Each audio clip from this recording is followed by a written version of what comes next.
Hi, I'm Darren. Hi, I'm Liz. We recently went to Bali and we'd like to share with you the 20 most romantic things that you can do there. We couldn't find many ideas before we went, so we thought we had a pretty romantic trip and we'd like to share the top 20 things with you. The first thing we did was choose the area of Bali, which was Ubud. We did our research there and decided that that's where the most activities and the most likelihood of a romantic trip would be. We knew we didn't want to be in party central, so this was a good option for a quiet and romantic holiday. The first romantic tip for Bali, number one, is finding the right place to stay. We decided not to do Bali like a lot of other people and look for the budget accommodations, and we chose a really nice villa just outside of Ubud called the Villa Amorgos. It provided the scene for many romantic things that we did. Dual infinity pools overlooking the forest. It was nice and relatively isolated. It was still a great location, not too far from town, and there was a nice local waterfall across the road.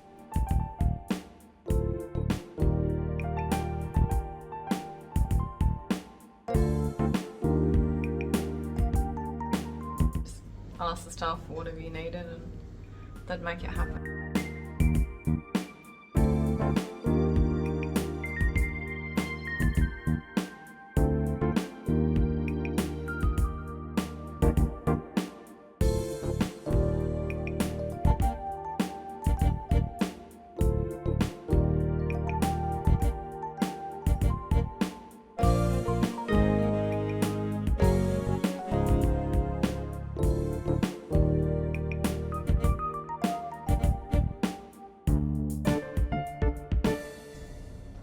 Alright, so romantic thing number 2 was floating breakfast. Now, we had seen these everywhere when we were looking at YouTube, so definitely something that we were going to do. It was pretty cool, wasn't it? It was. It was difficult to eat it in the pool. Yeah, we decided to pull it out and have it at the table, but it was really nice seeing it laid yeah. out in the pool. Yeah. Certainly value for money, a lot of fresh fruit and juices. And Yeah, just really nice. looked beautiful. But it sort of seals in that romantic image that Bali has and those romantic times when you're sharing those new things with each other. Yeah, that was a perfect way to start day one, wasn't it? It was. Waking up to a floating breakfast. Yes. Okay, number 3, we didn't get any video footage or photo, but it was an in-house couples massage, which was a new experience for both of us. Laying down there and having some lovely Balinese ladies come in and give us a massage for an hour. But we were both, I guess, put off a bit at the start, but at the end of it, it was quite nice, wasn't it? Yeah, it felt really relaxed. I mean, you wouldn't be put off by it if it was something you normally did. It's just not something that we usually do. But again, you're on holiday, you want to do these little romantic things. So they came in and set it all up, and we just laid down and full body massage for an hour. So definitely recommendation number 3 is a couples massage. Yeah. So number 4, we're sticking to the food here. In-room dining. We had dinner in our villa. We had the option of choosing a Western dinner or an Indonesian dinner. So we went the Indonesian dinner. It was 600,000 rupiah, and it was 4 courses of delicious food. I think we had like a soup and then like a veggie dish and satay. The juices are amazing. Yeah, beautiful. So they came into the room. Again, this is all organised by the villa. So they came in, delivered all the food, sort of served us. It was pretty special. Hot tip, we brought our own wine. We brought 6 bottles of wine with us. Wine's pretty expensive over there and not a great selection we found, so we brought our own wine, which is fantastic, and the perfect complement for a in-villa dining experience. Alright, so the first really romantic thing that I tried to plan was taking Liz out for a special dinner. They got a lot of recommendations. We decided on a restaurant called Swept Away. That's at the Samaya Resort, which is not far from Ubud. We booked table number 62 down by the river. It's a 100 candlelit dinner experience, which also included a photo shoot with a professional photographer, take a couple of photos. There was one of 4 tables, wasn't there? On the riverside. On the river, so there's only 4 of those tables. big pretty love special. heart and Yeah, honestly, over the top. yeah, proposal worthy. Propo- So, Okay, that didn't happen. But no. I'm speechless again. But there was 100 candles, and it was as the sun set and the river's gurgling by. It's pretty romantic setting. And the service, like, It's amazing. honestly, and printed us our own little menu, so that was a bit special. Yeah. Oh my gosh, so many girls are going to be so jealous. Yeah. Welcome cocktails. It was all fine dining, wasn't it? Yeah. Well, 700,000, no, sorry, 7 million rupiah for that, so 700 Australian dollars. It wasn't cheap, but the experience is definitely worth it. You wouldn't pay 700 in Australia for that, it'd be a lot more. It's the atmosphere was amazing, the setting was incredible. So there's romance plus. Yeah, absolutely. So the next one, number 6, is more food. It's a dinner at a restaurant called Room for Dessert, which we saw on TV before we planned our trip. It's run by what's reputed to be the world's best pastry chef, a guy called Will Goldfarb.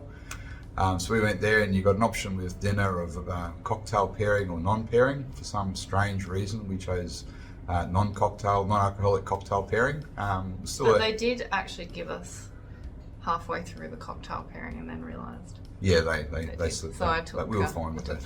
Cocktail. but it was more of a dining experience. This one, wasn't it?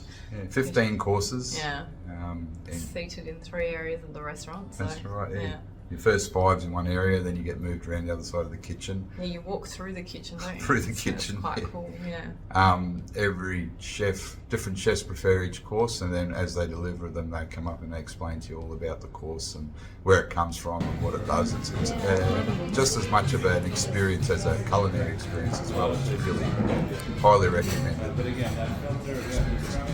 And the price, it isn't too bad for what it is. It wasn't too bad. It was about 300 Australian dollars. Yeah, about $320. Yeah. But so definitely worth doing. Yeah. Just for the experience of it. Yeah, the desserts are amazing. Even there was one little course that was meat, that was beef or something, and that was incredible. It was so good. Yeah. So highly recommended. Yeah.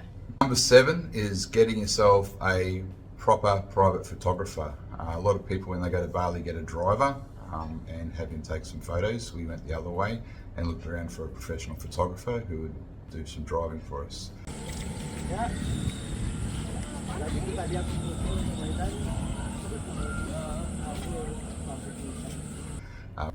We found a guy called Made Pariana.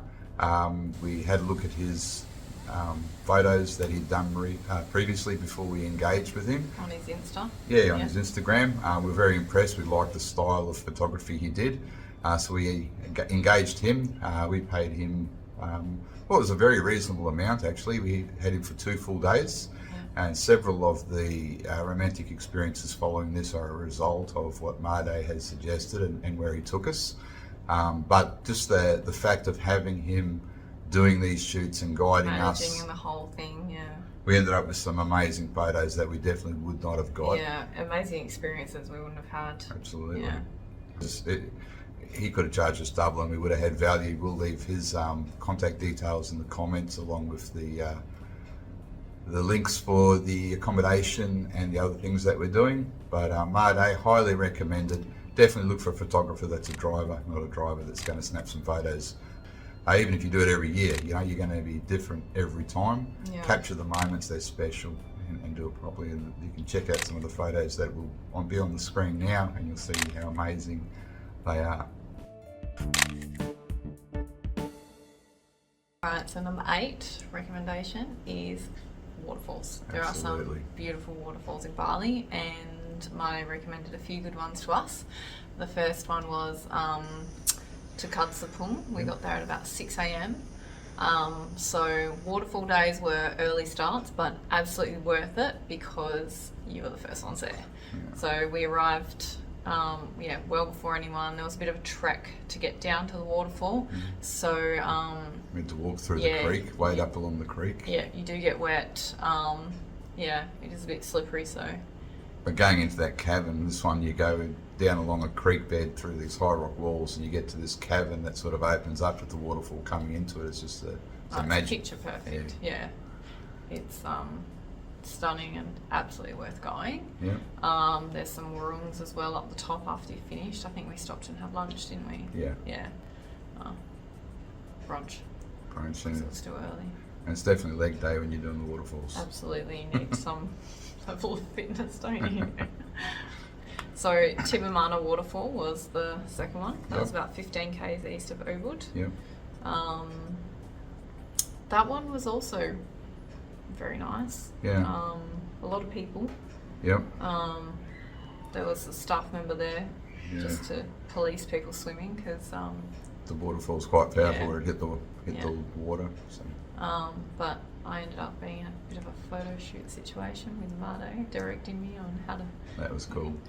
how to pose. So that was pretty cool because we got some really amazing photos. At the start of the day, you were quite nervous and awkward, and at the end of the so day, it was like, nervous. hurry up, take these photos, you're into it. Yeah, no, it was a cool experience, but Yeah. just not something I'd usually do. But Yeah. great memories. Sure. We did a third waterfall that day too, didn't we? Yep, Canto Lampo. Okay, that's right. Yeah. That's the very crowded one. Yeah, that's like the Insta one, Yeah. the Insta-worthy one, and Which you'll see our Insta-worthy photos in this as well, probably playing on the screen right now, where Liz is being a bit of a star. and surprisingly, like those photos look like it's just us, but it's not. Like there are hundreds of people there, and we Yeah. lined up for an hour. Yeah.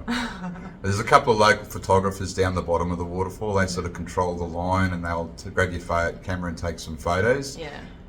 Some people couldn't be bothered with these guys. I'd highly recommend using them. They're pretty skilled with the cameras. They coordinate things. They get people looking good. They actually do know what looks good up there. They get some great results. Always use these guys. They're definitely worth the tips that you pay them. They're great.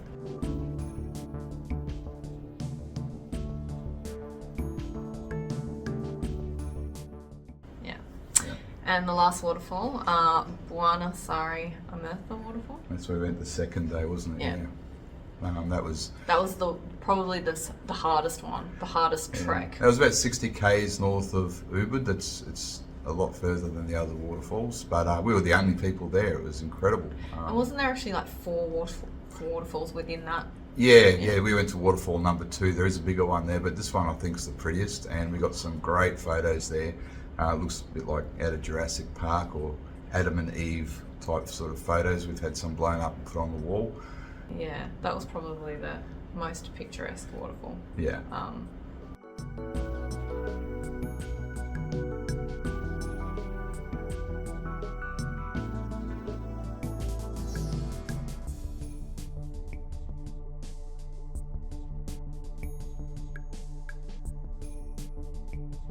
Tip number 9 is canoeing on Lake Beratan.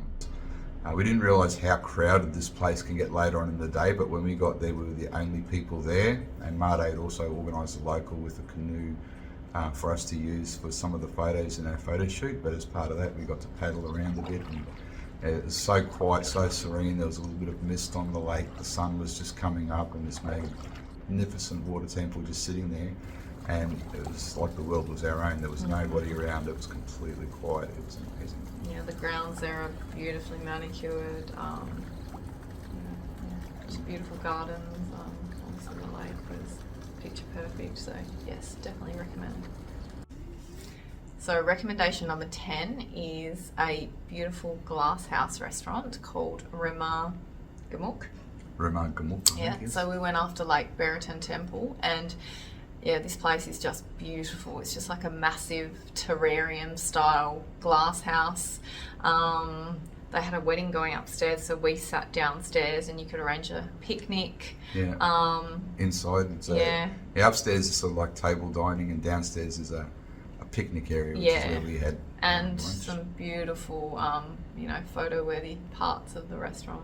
Absolutely. Yeah. So Rumah Gemuk, I think in Indonesian, means fat house. For some reason, they call that the fat house. I don't know why. It's like a glass mansion. It's completely glass. It's pretty impressive. And it's definitely worth a visit if you want a romantic experience together, having a beautiful picnic, sitting there, take your shoes off, just chill out and have a few hours just whiling, whiling the day away. The food was decent, and Yeah, it was it's a nice. It was in a little picnic basket, and like your lunch was in little Yep. jars, and yeah, it was a cute experience. And you get a nice view out over Lake Beratan and that. If you're up in the area, definitely worth a visit. Yep. I highly recommend it.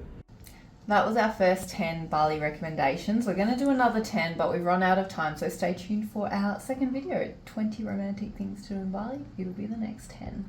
Bye!